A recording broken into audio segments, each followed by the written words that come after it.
darles esta introducción a lo que es esta jornada, abordando algunos de los puntos que nos parecen que pueden resultar de interés para lo que entendemos es el público al cual va dirigida la misma. Desde ya, lo que les voy a mostrar es un posicionamiento personal de alguien, como iba adelantando Gerardo, que se ha tenido que involucrar en el tema de divulgación de publicaciones a lo largo, desde que me hice ingeniero, digamos, y debido a la actividad que uno va generando como docente investigador y de la formación que va adquiriendo de posgrado y demás. O sea que es el resultado de algo gradual y no de una formación específica en tal sentido. Así que, por lo tanto, yo estimo que va a haber bastantes cuestiones de las que diga que van a ser discutibles, ojalá así sea, ya que no he recibido yo una formación amplia en cuanto a lo que es el tema de publicaciones, que entiendo que es la situación que tienen posiblemente la gran mayoría de los que están asistiendo a esta jornada. Bueno, y les decía, entonces, estimo yo en estos temas mucho para conversar y para profundizar en cada uno de ellos, posiblemente en posibles ediciones del taller o alguna actividad similar. Lo que vamos a tratar, aunque sea, es de que algunos de ellos queden a nivel de disparador, como para que podamos dejarlos planteados al menos. Bueno, ¿qué es lo que le pasa a la UTN-FRLP, a la UTN en general y a todas las universidades en rigor? Tienen un grupo de docentes investigadores que ya tienen una acabada experiencia en lo que es la temática de publicaciones, que se encuentran adecuadamente avalados por la cantidad de publicaciones que han generado, por su calidad y demás. Y bueno, en todos los ámbitos hay en mayor o menor proporción, pero todas las universidades, todas las facultades regionales tienen algún grupo de sus docentes e investigadores o de sus componentes en esta situación. En el otro extremo tienen también iniciativas recientes, más nobles en cuanto a lo que son actividades de investigación, docentes que tienen cosas para decir, pero que no han generado antecedentes en cuanto a lo que es divulgar, alumnos que se encuentran involucrados en alguna actividad, becarios de algún centro, de algún grupo, es decir, personas que están haciendo sus primeras experiencias en divulgación y, por supuesto, entre medio, toda una serie de situaciones intermedias. Básicamente esta introducción que yo les voy a hacer, porque el resto de la jornada después vamos a ir subiendo la vara en cuanto a los temas que se van a ir abordando, va a apuntar a estos dos últimos, a tirar algunos indicios, algunas cuestiones, ponerlas de relieve como para poder discutirlas si es el caso. Lo primero para preguntarnos es, ¿qué es lo que la UTN considera como divulgable? ¿Qué es lo que deberíamos considerar como divulgable desde un ámbito de una universidad tecnológica? Y la verdad que hay un amplio espectro de cuestiones que pueden involucrarse.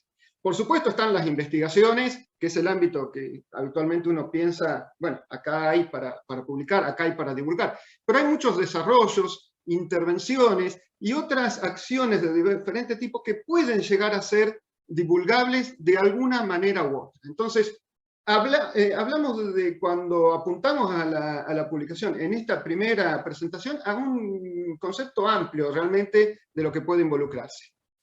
Y además, teniendo en cuenta el doble efecto de lo que es el divulgar y referenciarse. A los ingenieros nos gusta verlo más con forma de fórmula, bueno, ahí lo tienen.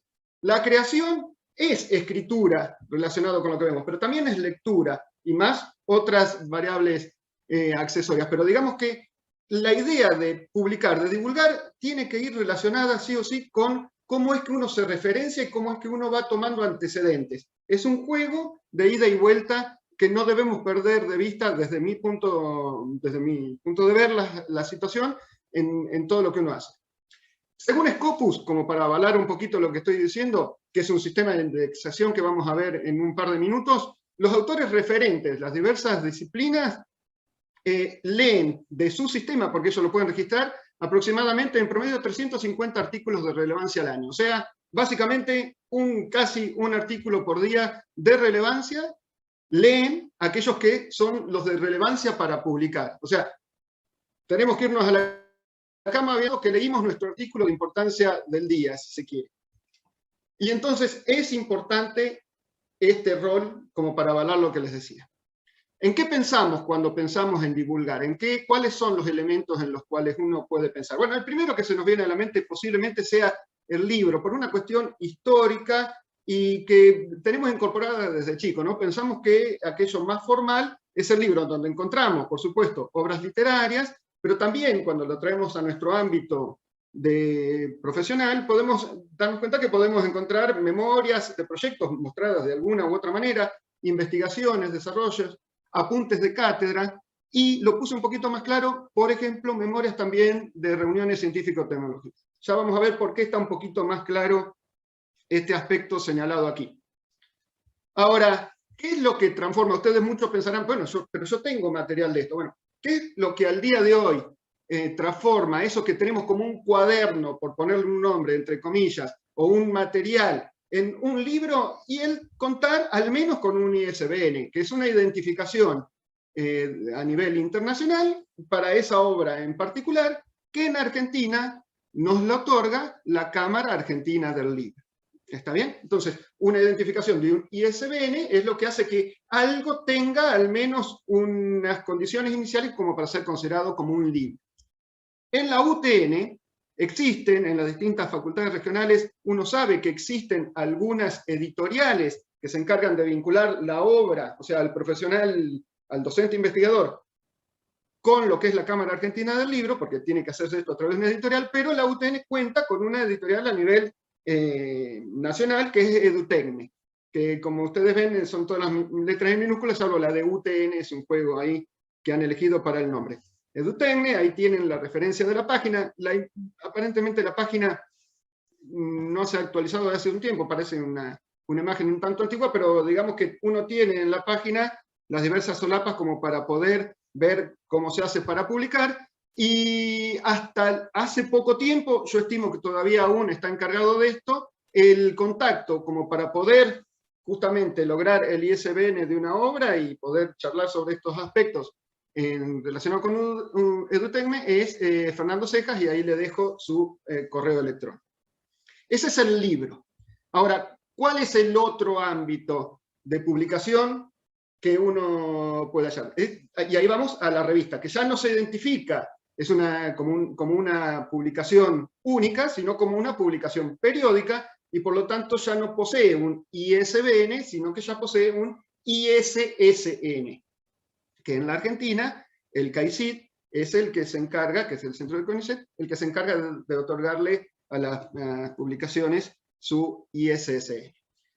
Podría haber un tercer componente, que es el de, por eso lo había marcado más clarito, de memorias. Cuando vamos a ciertos lugares vemos que encontramos libros, revistas, esto expresado en castellano o en inglés o en el idioma que fuera, y memorias de los proceedings, o sea, de los que son las conferencias, las reuniones científicas y demás.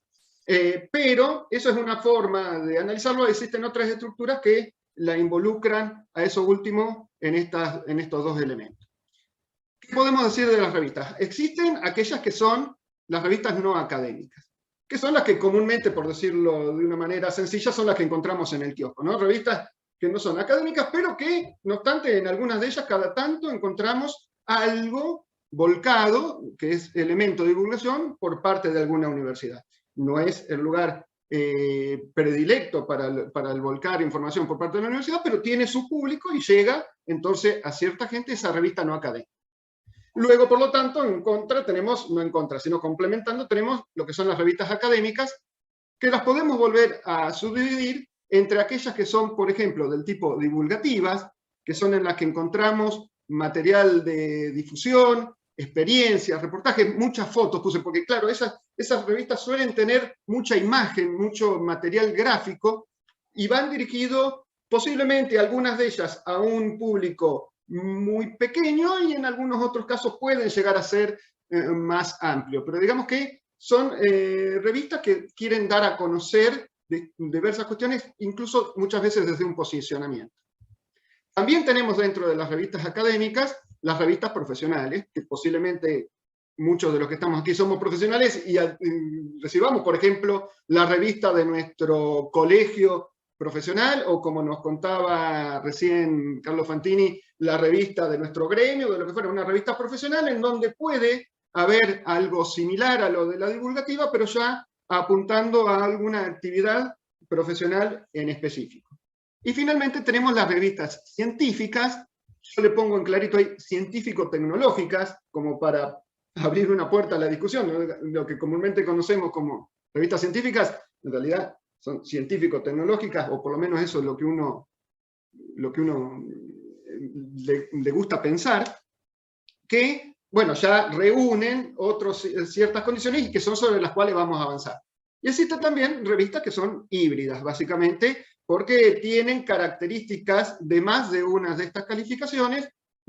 Por ejemplo, una revista científica que pueda llegar a traer en todas sus ediciones reportajes o algo por el estilo que pueda ser de interés más divulgativo. Para la UTN, como ya les decía, todas estas revistas serían de interés en los diferentes aspectos. Ahora, más allá de eso, la instancia final a la que se busca llegar y la que se termina referenciando es la revista científica. O sea, no dejamos de lado, no deberíamos dejar de lado todas las posibilidades de divulgación, pero lo que no podemos dejar evidentemente de lado es lo que es la revista científica.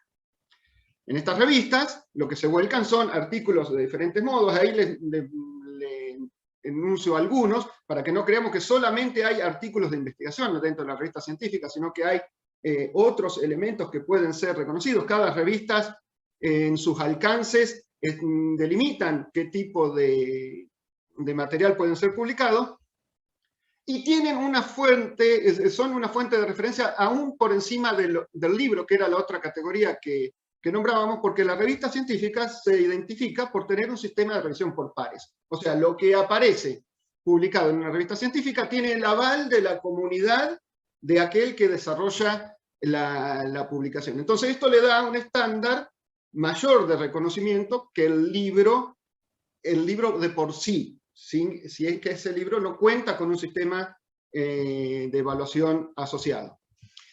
Por eso es que este sistema de revisión por pares lleva a que exista el otro componente de lo que son las memorias de reuniones científicas y tecnológicas, volcable en revistas. Existen entonces memorias de congresos, por decirlo de una manera rápida, que puede uno encontrarlo como si fuera un libro, algunas que no tienen ningún tipo de indexación, y otras que están involucradas como el concepto de revistas, porque pueden tener asociado un sistema de revisión por pares. Por ejemplo, la UTN, como ya se ha dicho en la introducción, tiene diferentes revistas de diferentes características, divulgativas, profesionales y revistas científicas. Y cuenta, entre las cuales está, por ejemplo, Ingenio Tecnológico, que ya se fue nombrada y de la cual vamos a escuchar un poco más adelante de la charla algunos conceptos.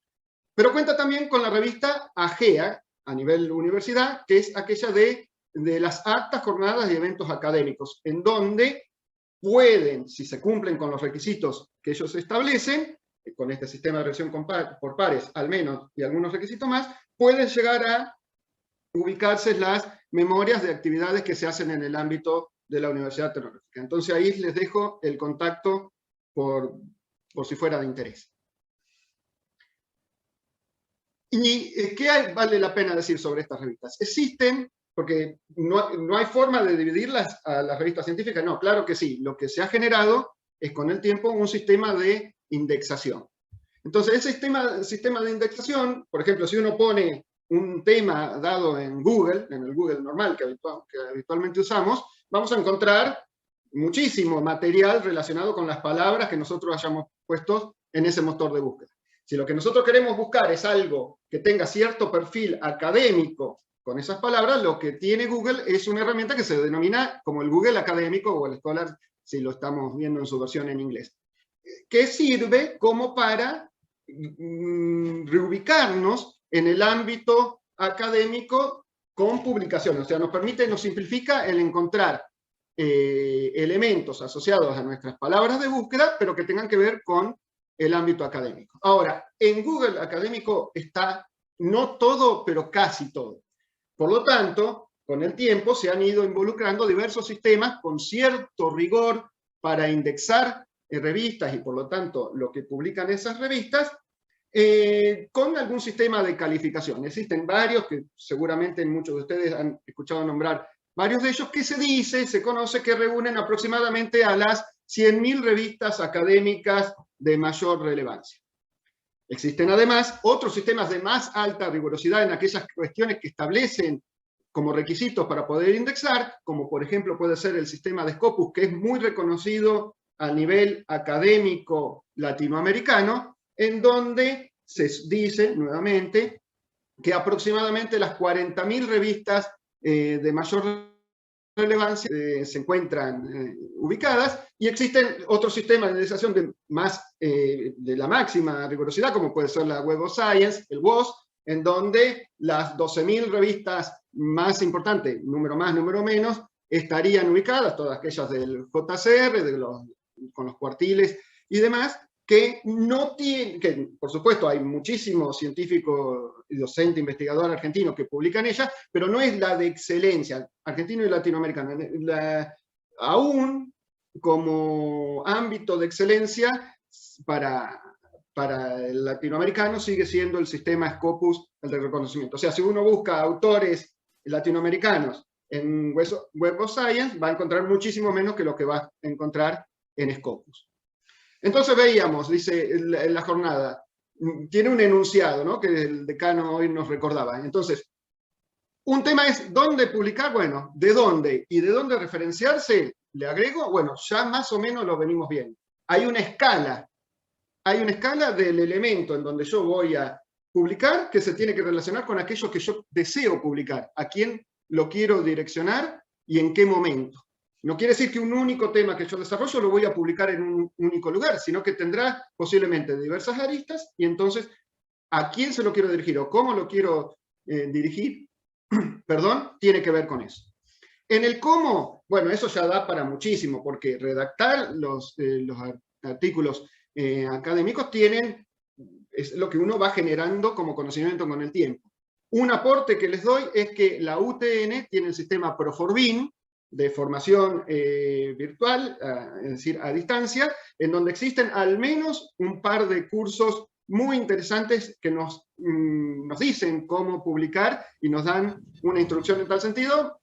Si alguno puede acceder a ellos, es una recomendación. Y existen, además, escucho un micrófono abierto, existen además otros lugares en donde uno puede encontrar indicaciones de cómo publicar, que son escuelas de autores, básicamente. Muy recomendable la de la revista Comunicar, que es una revista española muy conocida en el ámbito educativo, pero así como está esa escuela, hay muchas más en donde uno puede encontrar artículos, videos y capacitaciones en cuanto al cómo. ¿Y cómo? Y cómo, tratando de disminuir en lo máximo posible el autoplagio. Yo recién les decía, bueno, uno a veces a un tema que desarrollar lo puede llegar a publicar en distintos ámbitos porque quiere llegar a distintas personas, hay cosas distintas que quiere comunicar y así está bien entendido. Ahora, hay muchas veces que uno se puede repetir un poco en lo que publica. Entonces, eso hay que tratar de disminuirlo al máximo, si no anularlo.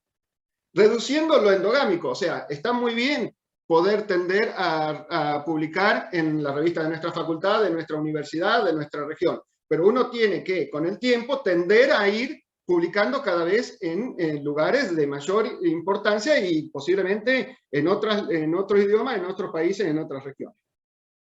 Sin una visión localista, y esto lo pongo entre comillas, porque no quiere decir que yo no quiera con lo que publico resolver problemas locales. Está muy bien resolver problemas locales, pero hacerlo en la publicación dando los elementos que puedan resultar de interés para otras personas, otras regiones, para resolver su problema local. Entonces, no hay que ser localista para que se cierre lo que uno publica en ese sentido, aunque uno sí puede resolver problemas locales, que es algo interesante.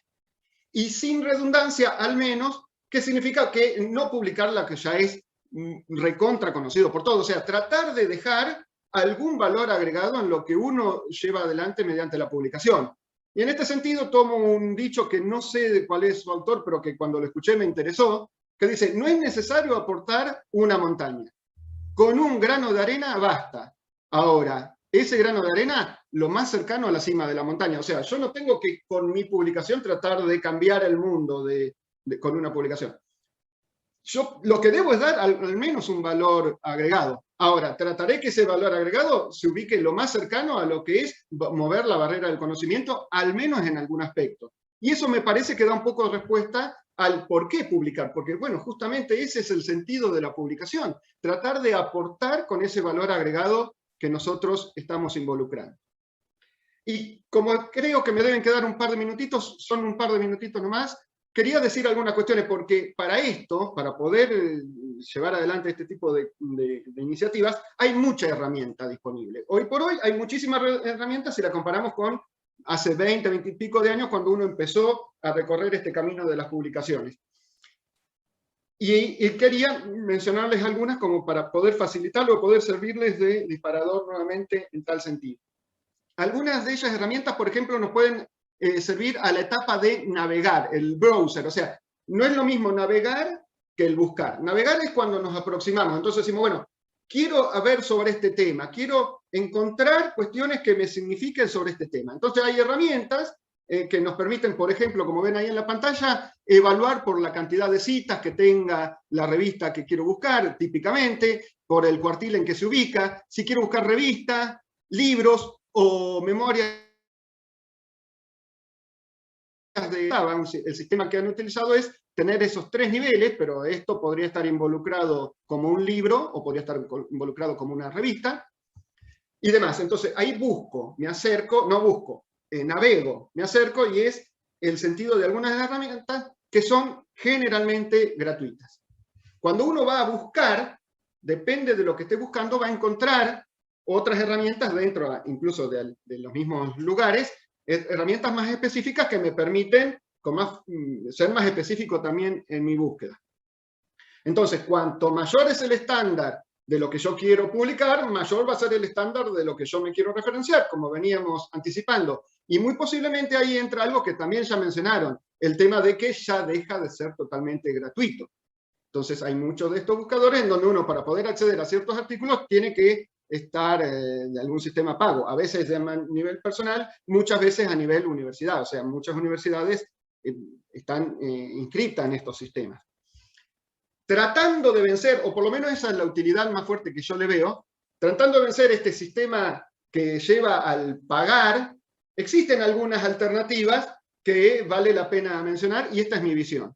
Una de ellas son los repositorios institucionales, porque los repositorios son de acceso libre, y muchas veces, si no es exactamente lo que uno publicó en una revista, es muy parecido, por decirlo de un modo, lo que está volcando en el repositorio de su propia institución. Entonces puede ser un ámbito de búsqueda de elementos de uso libre y que pueden tener distintos niveles de referencia. Sobre el RIA, que es el repositorio institucional abierto de la UTN, como ya se anticipó, vamos a tener alguna referencia, así que no me meto mucho más que eso. Pero también existen algunos otros sistemas, algunas otras herramientas en donde lo que se hace es, a aquellos elementos que están referenciados, uno los puede llegar a través de la vinculación con el autor. Digamos que uno ve ciertas publicaciones en un motor de búsqueda, y esas mismas publicaciones las puede encontrar referenciadas en otros lugares, como por ejemplo puede ser ResearchGate, en donde uno puede ir y ponerse en contacto con el autor. Entonces intercambiar de manera gratuita información, que muchas veces se puede parecer bastante a lo que está publicado y que se debe pagar, entonces mediante este tipo de herramientas que además son de uso habitual. Por eso es que se las menciono. ¿Qué otras cuestiones entran de juego con herramientas que deberían estar disponibles? Bueno, para poder en el cómo escribir un artículo científico hay muchísimo para decir, y les he tratado de mencionar algunas cuestiones a nivel de referenciarse, ¿no? Ahora, cuando uno se referencia, esa referencia la debe volcar. Por ejemplo, voy a dar un ejemplo de cómo las herramientas estas nos pueden ayudar. O sea, hay herramientas para traducir, si quiero publicar en otro idioma, y así para diversos aspectos de lo que es la publicación. Un aspecto muy importante es el de referenciar la fuente que yo he tenido. Y entonces, por ejemplo, existen herramientas o partes de herramientas, como por ejemplo en Mendeley, en donde veo el artículo del cual me quiero referenciar y tengo una herramienta en donde, buscando entre los distintos sistemas de referencia, ya me la da referenciada como para que yo después pueda copiar y pegar en lo que es mi publicación. Esto mismo también me lo deja hacer, por ejemplo, Google Académico. Acá, si ven, es exactamente el mismo artículo, para el mismo sistema, en el sistema APA de referencia, el mismo artículo, lo copié y lo pegué en el Google Académico, y si uno va a la herramienta de las comillitas, ahí ya te aparece referenciado en los distintos sistemas. Puede haber alguna diferencia entre una herramienta y la otra, pero digamos que hay un trabajo ahí que se nos simplifica. Entonces, sepamos que existen herramientas y vayamos entrando en ellas de a poco. A este tipo de herramientas son las que nos permiten acercarnos a estas capacitaciones que uno puede tener en cuanto a publicar. Y solamente para mencionar un par de herramientas más, una de ellas es ORCID, que posiblemente también muchos conozcan, pero que sirve como para registrarse y tener un registro de las publicaciones que uno tiene, pero además el usuario de ORCID muchas veces en las otras herramientas nos permite ingresar sin tener que generar un usuario aparte en esa página. Entonces, para no tener que andar generando un nombre de usuario distinto, con una clave distinta en las distintas páginas, muchas de ellas nos dicen o entre con su usuario ORCID. Entonces, una recomendación es que nos facilita ese tipo de acceso usando una herramienta así. Y por último, otra herramienta que es de interés puede ser la de Publons, que está asociado a WOS, a la Web of Science, en donde además de llevar un registro y una vinculación del investigador, del autor, con sus publicaciones y sus referencias, también permite, una vez que uno avanza en esto de publicar, un sistema de verificación de lo que son las revisiones del autor. Entonces ya cuando uno trabaja como reviewer, esto el Publon lo registra y también a uno le permite una cierta visibilidad en ese sentido. Bueno, sé que fui súper rápido, espero haber andado más o menos bien con los tiempos. Esto era lo que les quería comentar. Les agradezco muchísimo el tiempo de estar sentados aquí acompañándome en este momento. Les deseo la mayor suerte al resto de los expositores y les dejo ahí lo que son las vinculaciones que tenemos en el LEMAC como diferentes lugares en donde nos pueden encontrar. Muchas gracias. Dejo de compartir.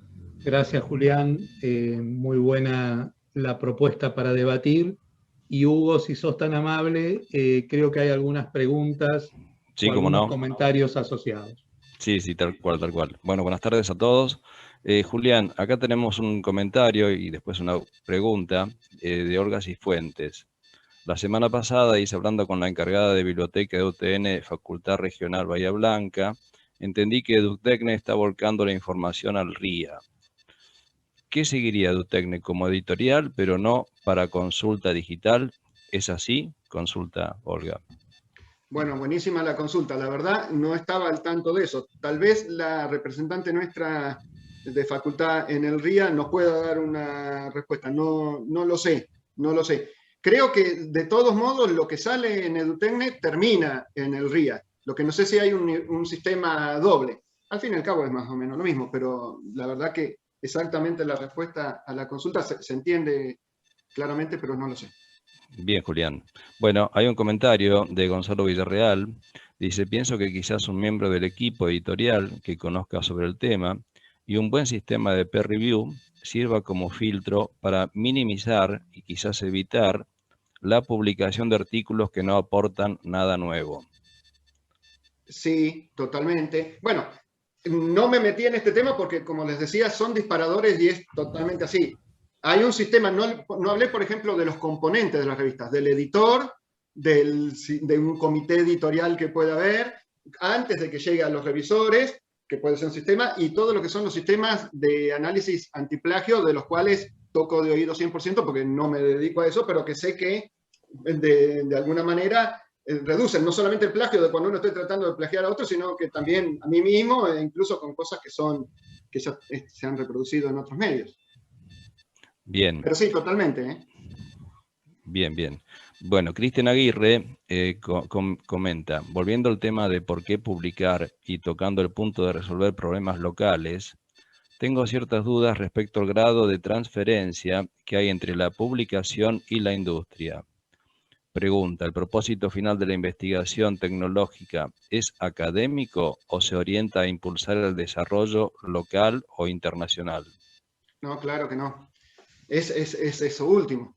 La finalidad de una investigación tecnológica, estamos hablando en el ámbito de la UTN, que tiene un poco de investigación se suele hablar de investigación básica y investigación tecnológica, por eso es que estoy haciendo esta distinción. Caigo yo en la trampa. Pero bueno, hay en la UTN ciertas investigaciones y cierto ámbito de publicación básico que, como es básico, muchas veces no tiene la forma, si se quiere, pragmática de verla aplicada al corto plazo. Entonces, en ese ámbito, la publicación tiene mayor relevancia. Ahora, cuando vamos a lo que es nuestra mayor cúmulo de publicaciones como universidad, como facultad, como universidad, como centro, como grupo, como lo que fuera, vamos a lo que son las investigaciones tecnológicas. Y como investigaciones tecnológicas en sí, es importante el publicar, pero también es importantísimo estar resolviendo algún problema a alguien específicamente, ¿está bien? Puede haber investigaciones tecnológicas que no lleguen a un destinatario en el corto plazo específico, y lo puede haber, pero no es lo óptimo y no es la particularidad que tenemos nosotros como UTN. Como UTN solemos ser más de estar vinculado con la transferencia, sobre todo en UTN FRLP, y sobre todo, yo que estoy como representante del LEMAC, acá hablando, sobre todo en el LEMAC, nuestra particularidad está en ese último extremo que nos decía el que nos consultaba. O sea, la publicación es un producto más, un producido más de lo que es la investigación, pero que tiene un destinatario al corto plazo identificado y que se relaciona con la sociedad. Además, le involucro en la sociedad porque somos una universidad pública. Bien, bien.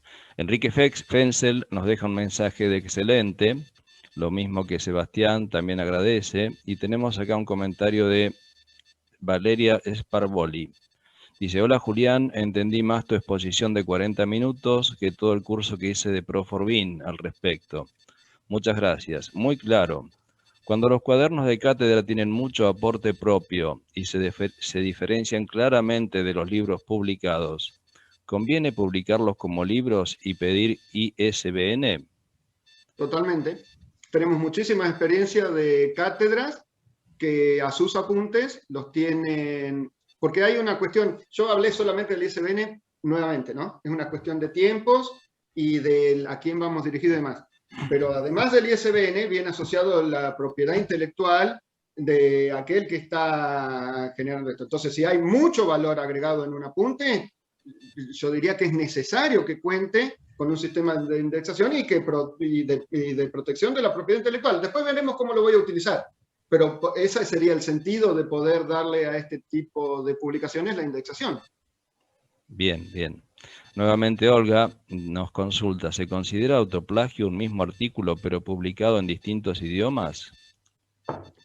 Un mismo artículo en distintos publicado idiomas. En distintos idiomas. Así presentado lo sería. Exactamente el mismo artículo, digamos, yo entiendo que sí, no soy un especialista en esto, digo lo que dije en la primera filmina, ¿no? Yo doy mi parecer, que no es que sea exclusivo, pero que por lo que uno va entendiendo y se va, posiblemente alguno de los otros expositores pueda ampliar al respecto. Pero así presentado el problema, uno pensaría que sí. Bien. Adrián Will comenta, agrego a la respuesta del orador, según el reglamento vigente, los resultados transferibles y susceptibles de ser protegidos deben ser patentados antes de publicarse. Sí, el tema de la palabra patente es todo un tema. Ya lo hablamos cuando tuvimos una jornada hace un tiempo del doctorado, ¿no?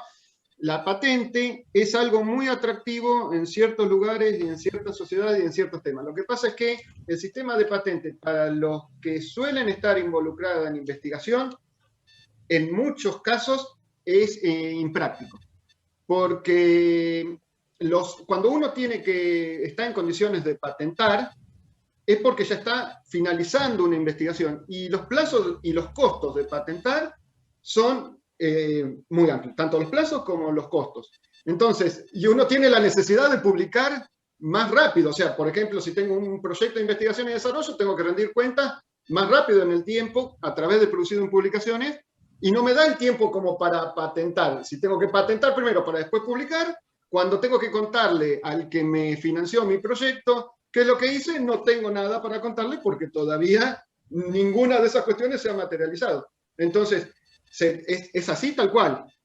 Estoy muy de acuerdo con el concepto, pero cuando la realidad del patentamiento sea totalmente diferente.